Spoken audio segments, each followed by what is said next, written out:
Vamos falar hoje sobre polarizadores, né? É o componente óptico que ele permite a passagem só de uma polarização linear. Então, não importa o tipo de polarização que eu incida sobre um polarizador, só vai passar uma polarização linear, ou seja, ele funciona como um filtro, né, que tem um eixo específico de transmissão, então só vai passar a polarização linear na direção do eixo do polarizador, né? O símbolo dele é essa setinha para cima e para baixo aqui. Então, se eu tiver um campo elétrico, né, com esse vetor se propagando em direção ao polarizador, se o campo elétrico estiver paralelo ao eixo do polarizador, eu vou ter transmissão total. Se o campo elétrico oscilar perpendicular ao plano da página, eu vou ter zero de transmissão. Então, essa filtragem ela pode ocorrer tanto porque o polarizador absorve a luz de qualquer outra polarização, exceto no eixo de transmissão, ou porque ele reflete toda a luz, exceto a luz com aquela polarização paralela ao seu eixo de transmissão. Então, vamos pegar o caso de luz linearmente polarizada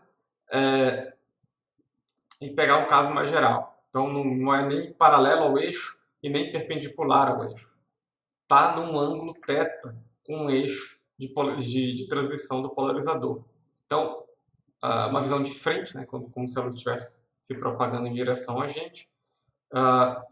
Eu vou ter esse eixo vermelho é o eixo do polarizador e o E0 está indicando a direção de polarização da luz incidente. Uma luz linearmente polarizada faz um ângulo θ. Então, só a componente Y, né, então eu vou ter que pegar e projetar esse campo elétrico aqui, só essa componente Y na vertical aqui vai ser transmitida e o que eu quero é calcular a intensidade transmitida, quanto de luz vai passar por esse polarizador se eu tiver um ângulo θ. Então não vai ser nem 100% nem zero. A intensidade incidente a gente já sabe, 1 meio de CY0 e 0 ao quadrado. A intensidade transmitida a gente já acabou de definir, só vai passar o campo Y, então a intensidade vai ser proporcional a EY ao quadrado. Qual que é a relação entre essas duas coisas? É só uma projeção simples. Então, o campo Y vai ser o campo incidente vezes um cosseno de θ. Lembrando, esse θ é o ângulo entre o eixo do polarizador e o eixo da polarização incidente. Então, eu vou ter que a minha intensidade transmitida eu posso escrever dessa forma, e isso dá para a gente a lei de Malus, que ela fala, né? Então, a intensidade transmitida por um polarizador, né, se a radiação incidente é linearmente polarizada, vai ser I0 vezes o cosseno ao quadrado do ângulo entre a polarização incidente e o eixo do polarizador. Então, usando isso, se eu conheço onde está o eixo do polarizador, eu posso achar qual que é a direção de polarização da minha fonte. Ou, se eu sei a direção de polarização da minha fonte, eu posso achar onde é que está, que direção que está o eixo do polarizador. Basta eu ir girando esse polarizador, esse ângulo θ, né? Então eu vou achar zero de transmissão e o máximo de transmissão. Então eu sei onde é que está o eixo, né? Ou do laser, ou da fonte de luz, ou o eixo do polarizador. Qual que eu não souber, dá para eu achar. Se eu souber no um, eu acho o outro. Se incidir luz elipticamente polarizada agora, a gente vai escrever essas componentes como sendo A e B, sendo o campo X um A cosseno de ômega-t e o campo Y um B cosseno de ômega-t mais delta.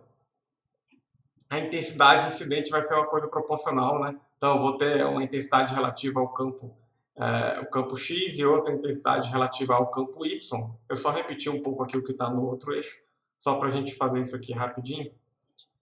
Então a intensidade incidente, o I0, vai ser proporcional a 1 meio de A ao quadrado mais B ao quadrado, aquelas amplitudes, aqueles tamanhos que eu coloquei ali. Né? Então, supondo que o eixo do polarizador está na horizontal, por exemplo, só vai passar relativo àquele eixo A que eu descrevi, né? 1 meio de A ao quadrado. Se for um ângulo φ com o eixo da elipse, vai ser um I0 cosseno ao quadrado de φ. Né? Não vai depender da diferença de fase delta, então não consigo identificar qual é a diferença de fase delta que tem na minha polarização elíptica, por exemplo. Se eu calcular a transmissão, como é que a luz é transmitida através desse polarizador, né, eu posso escrever como a intensidade total dividido pela intensidade que passa.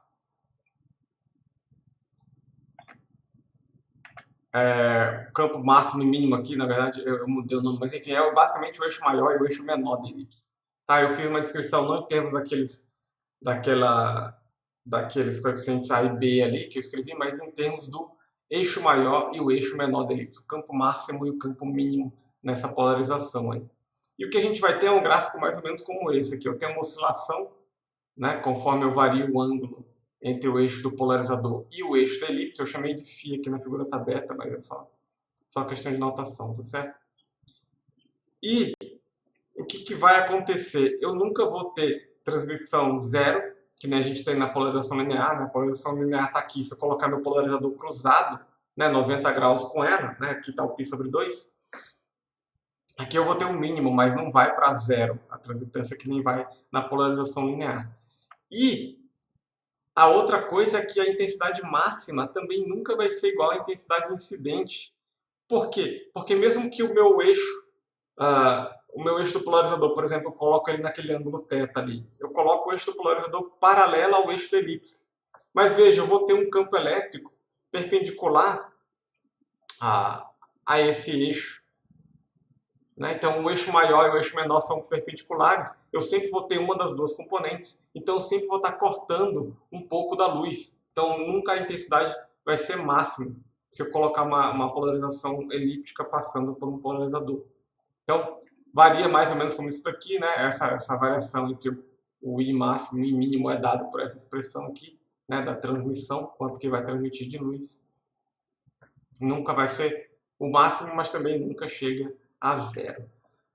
O caso em que A igual a B, ou seja, na polarização circular, o que vai acontecer?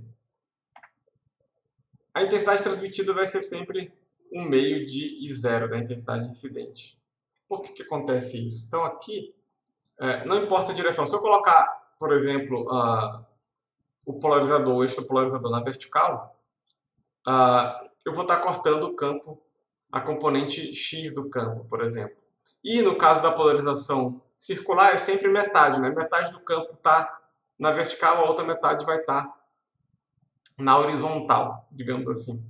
Então eu sempre vou estar, não importa a direção, se eu colocar na vertical eu vou cortar metade, se eu colocar na horizontal eu vou colocar metade. Qualquer ângulo que eu colocar, né, a gente pode fazer essa conta aí depois, é simples, eu vou estar cortando metade da intensidade do campo. Então, se você jogar uma luz em um polarizador e a intensidade que passa for sempre metade da intensidade incidente, não importa o quanto você gira o polarizador, você já sabe que a sua luz incidente ela tem polarização circular. Ou ela é uma fonte não polarizada, tá certo? Se a luz não for polarizada, a gente não vai fazer essa conta aqui, mas dá para demonstrar isso. A intensidade que passa também vai ser metade da intensidade incidente. É como se você pegasse um campo aleatório, né, vários campos aleatórios, em qualquer direção, e aí você filtra uma direção específica. Né? Então, no mínimo, a metade daqueles campos vai ter ou aquela direção ou alguma componente naquela direção. Quando você faz a estatística, vai dar um meio de zero. Ou seja, um polarizador linear ele não consegue distinguir polarização circular e luz não polarizada. E nem consegue determinar aquela diferença de fase na polarização elíptica. Então a gente vai ter que usar um outro componente, né, chamado de lâmina defasadora, que a gente vai ver na próxima aula, que é um componente óptico que nos permite olhar mais de perto, com mais detalhes, para a polarização da luz. Então, até a próxima aula, lembrando que não tem mais atividade no Moodle, você só tem que clicar no link, acessar o link e assistir essa aula aqui. Até a próxima. Tchau, tchau.